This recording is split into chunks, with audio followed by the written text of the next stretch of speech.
This is a powerful concept, but a lot of people don't understand it. So let's talk about it. Before we get started, understand that I'm not an expert or a therapist or anything like that. I'm simply a person navigating life, just like you. So in this video, what we'll be discussing is based mainly on my personal experience and opinion. When discussing forgiveness, some people immediately think it means excusing someone's behavior or letting them off the hook for what they did. Personally, I think that's a huge misunderstanding. In my experience as a trauma survivor whose abusers disappeared from off of the face of the earth, it absolutely doesn't. In fact, in my case, the only reason they're not on the hook is that I don't know where they went. And regardless of where they are, I could hold on to anger and hatred indefinitely and have no guarantee that it would ever hurt them. Some seem to think that forgiveness means forgetting all the traumatizing things that happened. The whole forgive and forget thing. But let me make something perfectly clear. If forgiveness meant forgetting what happened to you, most of us would never be able to accomplish it. Because some kinds of trauma are impossible to forget. Believe me, I've tried. Some think that forgiveness requires an apology from the offender. For me, that's not possible, because they're gone. If I waited for an apology, I'd never truly forgive, because I can't find them. From experience, I know being required to wait would cause me more pain than letting it go, even considering how difficult and painful letting it go has been. And it certainly doesn't mean I have to reconcile with them or reconnect with them in any way. In the case of my abusers, reconciliation isn't even an option because they're gone, even in situations where reconciliation is possible, like with my ex-fiance. It still might not be the right choice. And before you ask, I actually did actively attempt to reconcile with him.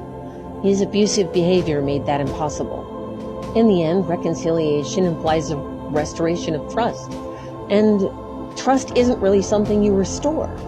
Trust is built brick by brick. It's not something that you give to a person. They have to build it with you. So if trust is really for you and not for them, what's the benefit? In all seriousness, the benefits of forgiveness depend on the person doing the forgiving. So I can't really tell you why you should forgive. But I can tell you what my reasons were. I forgave because I didn't want my abusers living in my head rent-free. I forgave because I didn't want to carry the weight of what they did to me. I forgave because I needed peace. I forgave because I needed to heal and I couldn't unless I did.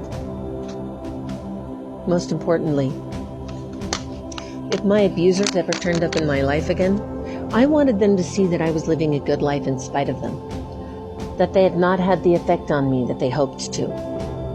But I don't want to give the impression that forgiveness is easy or that it's something you just do once and it's over.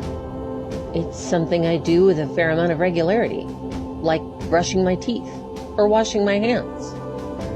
But I don't do it because I have to. I do it because it's worth it to me. And if we have to talk about who deserves to be forgiven, an abuser certainly doesn't. They made the choice to hurt us, stealing something that was never theirs to take. And I'm not talking about things of any monetary value. I mean our peace of mind, our ability to trust, and our normal life. That's one of the many reasons trauma survivors like myself have such difficulty with forgiving. But let's be clear here.